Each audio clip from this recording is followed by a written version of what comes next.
Thanks for joining us for another edition of National Focus. I am Mervin Matthew. Among the major developments, a new village council inaugurated to serve the Marigot community for the next 3 years. The DLP is set on its mandate to restore at least 60% of the island's road network by the year 2015. And Dominica has lost a great calypsonian and composer. The man himself passed away early Tuesday. We will bring you a special report. Join me for the details of these and other stories coming up right after the break. Black Sikatuka is a dangerous fungal disease that affects the leaves of banana and plantains. The disease prevents the plant from producing healthy bunches. It is spread by wind, water, and people. Please do not remove banana and plantain trash from infected fields. Stop the spread of Black Sikatuka today.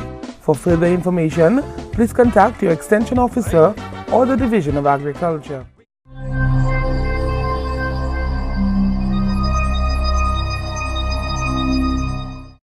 Thanks for staying with us. Time now for the details of the news.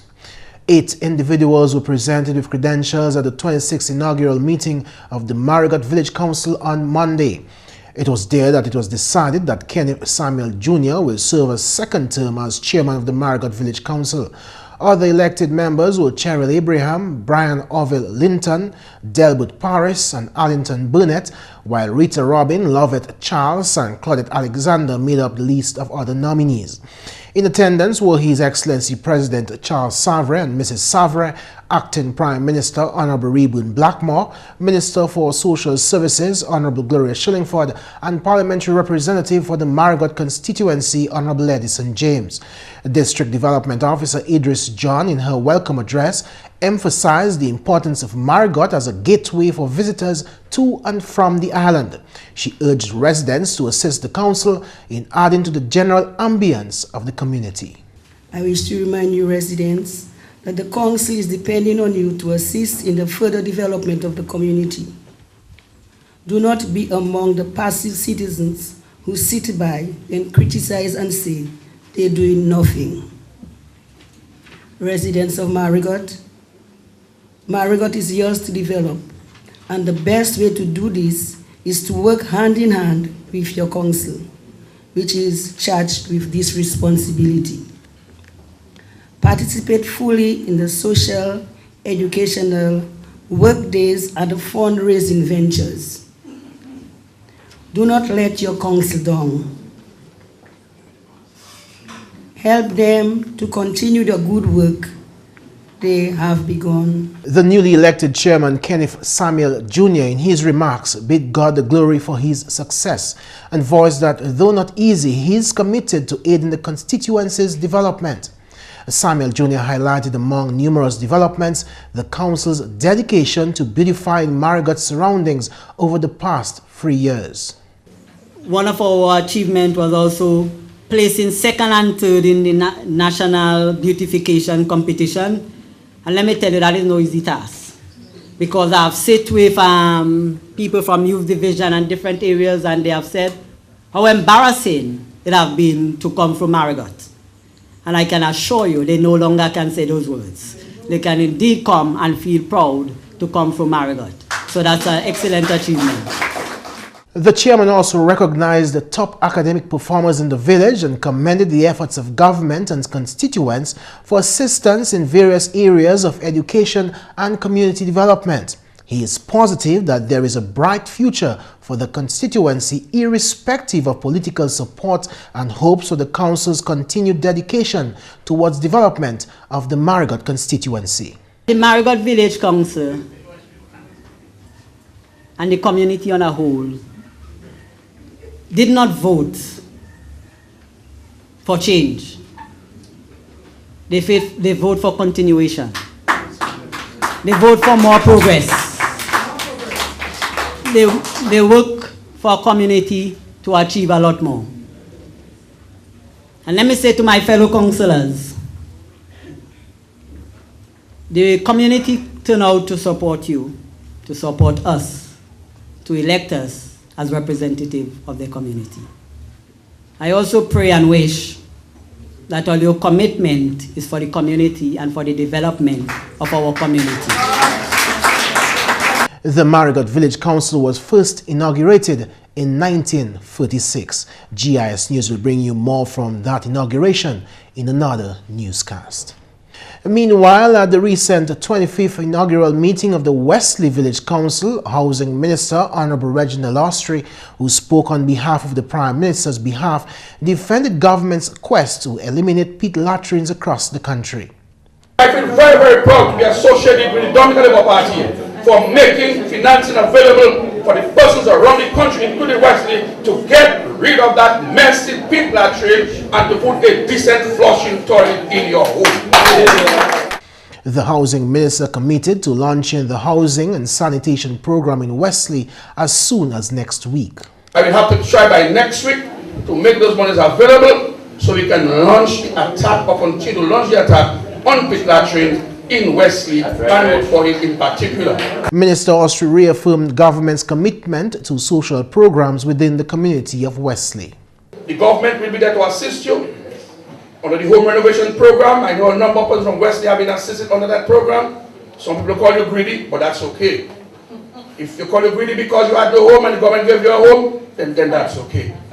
We assist your students with bus fares. We know the challenges. And even when you have the money to send the children to school, the buses are not regular because buses don't like to carry school children. They take up all your space and they pay you little coquillage money. And so if with their money in their pocket, they have difficulties getting a bus to take them back and forth. The government and teacher has ensured that the students from Wesley can get onto a bus, get to school, and get back home in time and go on to their homework and take care of themselves. For our senior citizens, we have instituted the 60 and above plan where you don't have to pay hospital bills, and the 80 and below plan where you don't have to pay hospital. The minister stated that development cannot be based on materialism, however highlighted that the Labour Party administration recognizing that mankind is the center of development. So we are putting a lot of emphasis, a lot of premium on the human development, on the social side of development. Because you know, in this crisis, the persons who suffer the most are the poorest of the lot. Our senior citizens, because you cut off aid from them, our students, our elderly, these are the persons that suffer most. And so as a caring government, we have to ensure that we put systems in place to continue to cushion the impact of the international pressure that is being placed upon us. And your government will continue in tight times, in difficult times, in times where resources are scarce. But our Prime Minister will continue to go out there and to find the resources to continue to develop our country and to improve the lives of our people. We will bring you more from Minister Austri in a subsequent newscast. A road audit conducted on the Dominica's road network at the inception of the Dominica Labour Party administration estimated that only 25% of Dominica's 320 kilometers of main road was in fair condition. The present administration developed a sectoral plan and made it a mandate to restore at least 60% of the island's road network by the year 2015. During an interview with GIS News on Monday, Honorable Rayburn Blackmore, who is Minister for Public Works, proudly stated that government has surpassed expectation and currently 63% of the island's roads is in excellent condition. Main roads such as the West Coast Road, the Airport Road, the Valley Road and the Point Michel to Scott's Head Road have undergone total rehabilitation.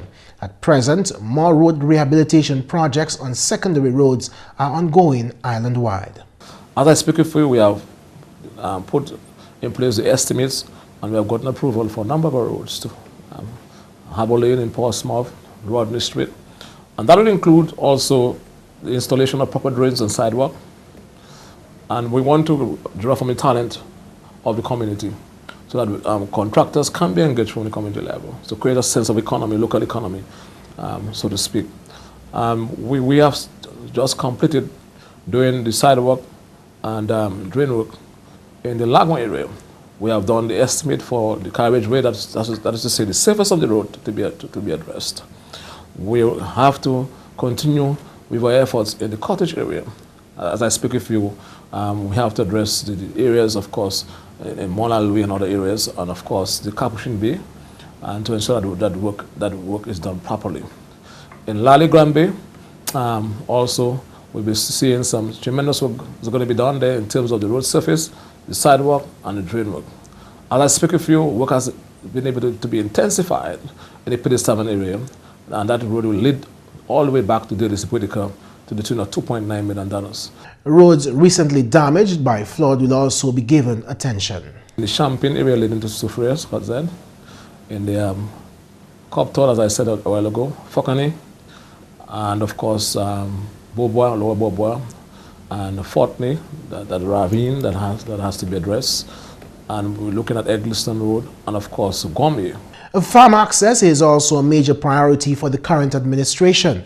Honorable Blackmore revealed that in addition to $2.7 million invested by government in feeder roads, an additional injection of funds will rehabilitate 72 kilometers of farm roads under the BAM project. This is historical, and of course, I mean, notwithstanding all the talk from the detractors that the government is not concerned about feeder roads, I want them to tell me, or tell the people of Dominica, which administration, at the time when they claimed the economy was better, at once paid attention to to 72 kilometers of feeder roads in this country in the manner in which we're going to be ensuring that it is done. Proper drainage, proper surfacing, and to create employment for a number of persons. The streets leading in and out of Roseau will also be given the attention needed to give a facelift to the city.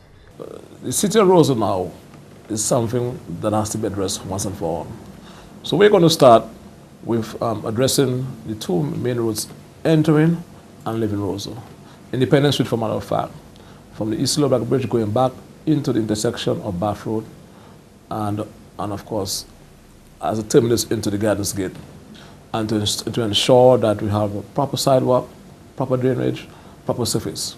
And that the same will be done with the street leaving Roseau, and to ensure that proper sidewalks are installed, proper drains are installed, and proper carriageway or the road surface, and to start the process of change, changing the outlook or the physical outlook in Roseau. Lubia people come home from every corner.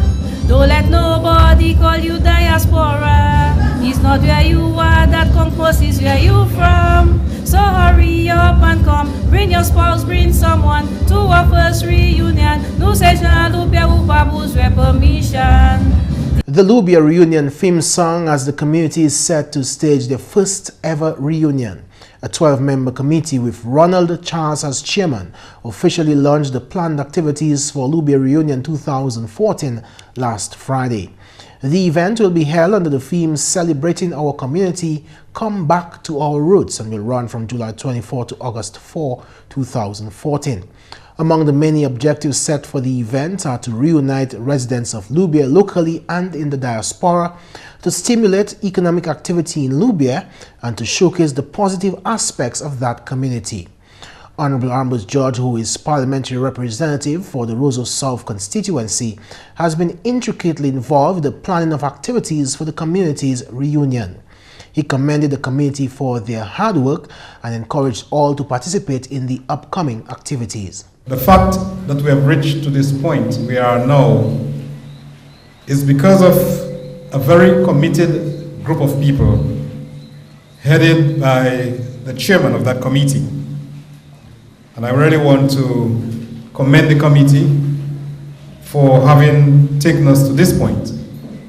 I know you've had several meetings. Some of them were sometimes a little disappointing in terms of the numbers, but you persevered. And this evening, we have reached a point where we're now able to have the launching ceremony of the Lubia Reunion 2014. So hats off to the members of the committee for a job well done. Ronald Charles, chairman of the reunion committee, says the road to planning this event has been challenging, but he praised the members of his committee, various members in the diaspora, the private sector and government for bringing the event to this point of success. The results of many months of planning and preparation, driven by a firm belief in the spirit of Lubia, has resulted in a program of activities which will span the length and breadth of community development. I want to thank the team I am privileged to lead for coming up with what we believe to be a very thought-provoking and inspiring program of activities for Lubia Reunion 2014. The Prime Minister and Minister for Finance, Honorable Roosevelt Skerrit, was also present at the official launching. The Prime Minister commended the community for coming together to plan the first ever reunion. Honorable Skerrit, speaking from the experience of having organized 2 reunions in his constituency, urged committee members to stay focused and continue working hard to ensure the success of the event. The Finance Minister, having already made a financial contribution through the Dominica National Petroleum Limited, pledged additional support to that community. I want to say to you tonight that in addition to the $3,000, the government is making a commitment of $15,000 to the committee. This we hope will serve as a motivator for other corporate citizens to play the part in ensuring that you can have, if not the best, but one of the best reunions Dominica would have ever seen. The Lubia community is expected to participate daily in various activities from July 24 to August 4. These include the launching of a magazine, dialogue with the cabinet, a Miss Lubia pageant, an ICT symposium, history night with Dr. Lennox Honeychurch, and a Kubuli Beer Festival.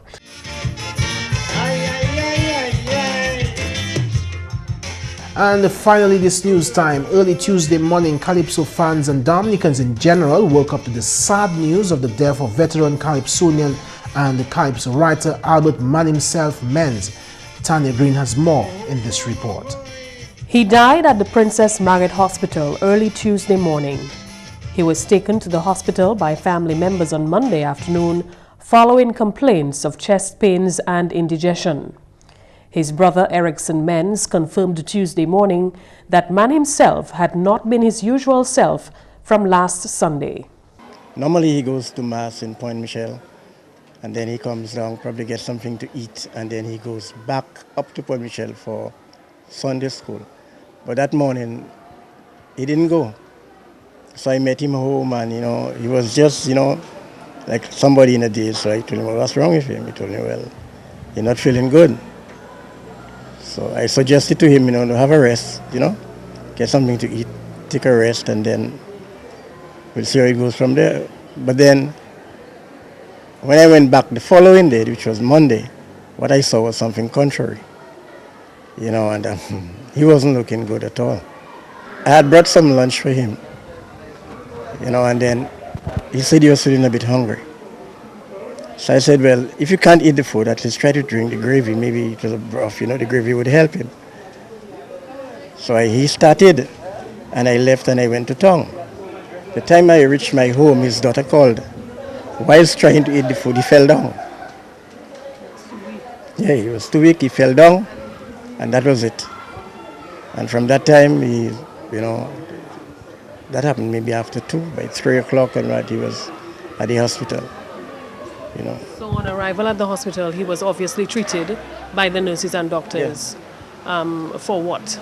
Well, they didn't know what they were looking for, actually, because they made an x-ray of him, and then when he came from the x-ray room, they presumed that he had, some complications, including his kidney.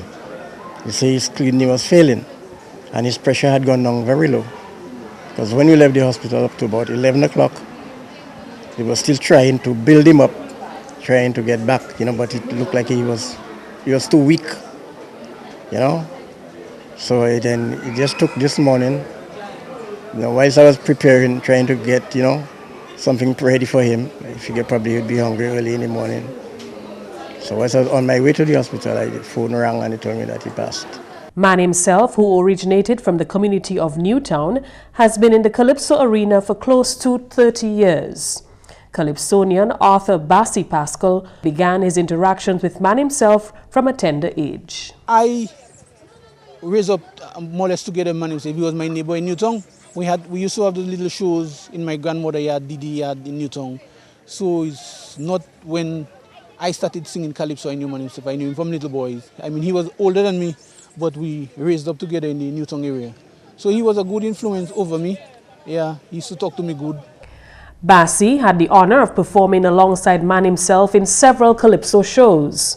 Bassi was introduced to the calypso art form by Man himself and had quite a few songs written for him by the man himself. He was the first guy that gave me a calypso. I don't know if he did not pen the whole song, but he introduced me into the calypso ring. I think Prayer to the Caribbean and Message to the Calypsonian and some other song I can't remember because that was so long ago. Veteran calypsonian Julian Peaky Lockhart remembers Man himself as an avid composer who has worked with him for 18 years. I will miss him because while I miss him, we raise and bread together. He's a clever guy.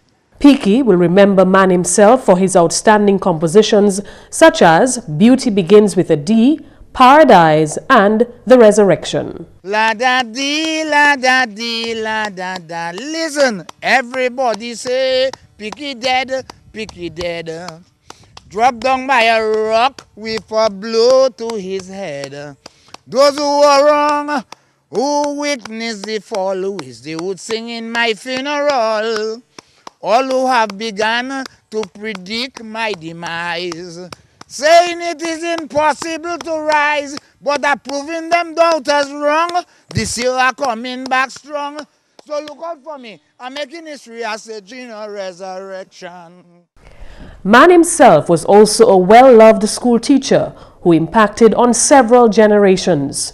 He taught at the St. Martin's Secondary School. Teacher Natasha Gervier remembers her colleague as a grandfather of the staff room. It was a pleasure working with him because he was like the grandfather of the staff room. We enjoyed teasing him and he took all in good spirits and threw back a few at us. We enjoyed the time when he just used to break out into song after one, keeping us all entertained. When he used to fall asleep and we used to try to wake him up technically. So the experience with him was just a really fun and interesting experience. He would hang around, maybe throw a talk here and there. And even his interaction with the students was always a joy to watch. The way he interacted with them, they always came to hug him. So he was like, the big daddy around the place. So that's the memories, it's always good and fun memories of him. So he was definitely been missed by the Oh, school. definitely. Of course, he was the one who used to fix the shoes. He was like the handyman. So he basically did everything around for us. So we will definitely miss him playing at assembly, his guitar. So yeah. He was loved by his students and those whom he came in contact with. As Kendra Jajak confirmed, he will surely be missed. Simmons as a teacher was a very generous man. He was also very funny, very helpful, and he loved everyone for who they are. Basically, he was just like a father figure to students who at the school didn't have a father, and you're someone you could look up to. He was like a role model. We used to call him our Papa Bear. Simmons is a very diligent man. He was like a walking encyclopedia. If you're in school and you say, Simmons, what is the meaning of that word? He will like tap his brain and say, okay, I get the meaning of that word. A very good man. Okay, so he will definitely be missed by the school body. Yes, Simmons will be missed. According to most of my peers, they were like, Simmons is the worst teacher God could take from us in a time like now. Man himself was born on July 16, 1955 and was the father of 3. He is being remembered as an individual with a quiet disposition, friendly and hardworking. To change everything, yes, I would. I really would. If I could, I would. Thank you, ladies and gentlemen. That's it for tonight. Oi, oi, oi. Nada dele. Oh, oh, oh, oh, oh. Nada dele. For National Focus, I am Tanya Green reporting. Our many thanks to Tanya for that report, and that's the end of the English segment of the news. We now join Macpherson St. Louis for the Creole highlights. Allô tout le monde, bienvenue à cette nouvelle en créole. Non moins c'est Macpherson St. Louis. Premièrement, Dominique Cabonche et puis plusieurs pays ont la terre pour célébration la francophonie. Plusieurs organisations qui viennent ensemble tiennent diverses activités. Ils tiennent conférence média aujourd'hui où la même la francophonie Sonia Akpa parler contre de ces activités-là. Nous avons parlé contre activités nous organisées pendant tout le mois de mars. Et puis, ces enfants-là qui ont participé à la Mademoiselle Francophonie, nous baillons sach yo jodi là aussi. Pendant mois mars, il y a 4 ou 5 associations qui ont organisé des activités pour célébrer la langue française et la langue créole. Il y a National Commission pour la francophonie, ministère des Affaires étrangères, il y a Alliance française, il y a ces teachers à l'école secondaire, ces teachers à l'école primaire et Ministry of Education. Et nous venons ensemble pour organiser autant d'activités pendant le mois de mars. Mais National Commission pour la francophonie, ça nous a organisé. Principalement, c'est ça nous a qui est soirée musicale. Il y a un groupe Rod Matnik qui a venu présenter un concert musique classique. Et puis, il y a aussi 3 jeunes femmes ici, Golda Scotland Andrew, Melinda Ulysses et puis Marie-Pascal Afana qui chantent aussi. Et ça qui prend place 20 mars, Journée internationale de la francophonie. En d'autres nouvelles, le gouvernement Dominique a payé contribution $300,000 US au gouvernement indien. Selon un communiqué qui sorti, l'argent là qui est allé pour supporter moun et puis d'autres bagailles, selon mauvais désastre qui bien affecté le pays en année 2013. Premier ministre Honorable Roosevelt Skerritt, était chef meeting cabinet qui prend décision pour assister moun qui perd des bagailles, virer météo ACP ailleurs. Le gouvernement a aussi déjà tient une évaluation dommage qui estimé 800 avec $30,000 bagailles pour nettoyer dalles, chimée et puis aussi pour dresser l'hiver. D'autres estimations mitigation qui a coûté $45,000. Dominique et puis India établit relations diplomatiques en l'année 1981. Finalement, la compagnie de Wasco a continué à mener de l'eau potable pour mon pays là, malgré qu'il a coûté un lot d'argent. Parole celle-là qui a sorti votre officier de relations publiques, M. Edward Regis. On peut le travail qu'a fait à Dawasco avec nous encore, car oui, merci, c'est mon là pour si pour nous, avec nous demander pour continuer à supporter nous, parce qu'il n'y a pas un travail qui est aisé pour poturer l'eau, pièce. On peut ça dire Dominique plein de l'eau, c'est vrai, mais c'est pas ni mettre un pipe dans la rivière avec des migros rivière à caillou, c'est pas comme ça. Il y a un pile de fonds bagaille technical qui nous pour faire avec après nous faire ces projets, il y a un pile de fonds bagaille nous pour faire pour nous maintenir pour nous ça continuer pour tuer l'eau. Comme ça, nous avons mis ces mots, nous savons de temps en temps nous avons porté pour nous avec nous d'accord, mais nous aussi nous pour comprendre que c'est un pile de travail qui nous pour nous apporter l'eau. Pas facile, il pas aisé. Messieurs, mesdames, ça c'est tout pour nous venir pour à présent. Moi c'est Mervin St. Louis. Au revoir. Dominica is blessed with an abundance of water, but getting it to your home is an expensive venture. You have a responsibility to conserve water, to use it wisely. Remember the old adage, you never miss the water till the well runs dry. Think water, think life. And that's all for this edition of National Focus. We always welcome your suggestions and comments. Drop us an email at gis@dominica.gov.dm or visit our website at news.gov.dm. On behalf of the entire news production team, I'm Mervin. Thank you for watching.